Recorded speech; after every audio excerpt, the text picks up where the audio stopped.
ફરી એકવાર સંસ્કારી નગરી વડોદરા ચર્ચામાં આવી છે। વડોદરાના નવાપુરા વિસ્તારમાં બે જૂથ વચ્ચે ભારે પથ્થરમારો જોવા મળ્યો હતો। આ પથ્થરમારો પોલીસ સ્ટેશન નજીક જ થયો હતો।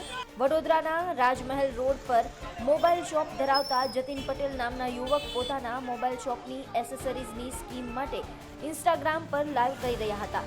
તેઓ જ્યારે પણ કોઈ લાઈવ કરે ત્યારે તેની શરૂઆત જય શ્રી રામથી કરે છે। આ લાઈવમાં પણ તેઓએ એમ જ કરતા એક શહીદ નામના યુવકે તેના પર અભદ્ર કમેન્ટ કરી। ભગવાન રામ વિરુદ્ધ કમેન્ટ કરાતા આ અંગેની ફરિયાદ પોલીસને કરવામાં આવી હતી, જેમાં તપાસ દરમિયાન આ યુવક પાદરાનો હોવાનું જાણવા મળ્યું। નવાપુરા પોલીસે આ યુવકની ધરપકડ કરી હતી। આ દરમિયાન નવાપુરા પોલીસ મથકની બહાર લોકોની ભીડ જમા થઈ અને નારેબાજી ચાલી રહી હતી। આ દરમિયાન બીજી તરફથી અચાનક પથ્થર આવવાના શરૂ થઈ ગયા। પોલીસ મથક નજીક જ ભારે પથ્થરમારો જોવા મળ્યો। બનાવની જાણ થતાં જ ડીસીપી લીના પાટીલ અને પોલીસ કાફલો ઘટના સ્થળે પહોંચી ગયો હતો અને પરિસ્થિતિ પર કાબુ મેળવ્યો હતો અને ટોળું વિખેર્યું હતું। પોલીસ દ્વારા સમગ્ર રાત્રિ દરમિયાન કોમ્બિંગ કરવામાં આવ્યું હતું। આમ ફરી એકવાર સંસ્કારી નગરીમાં પથ્થરમારો જોવા મળ્યો હતો।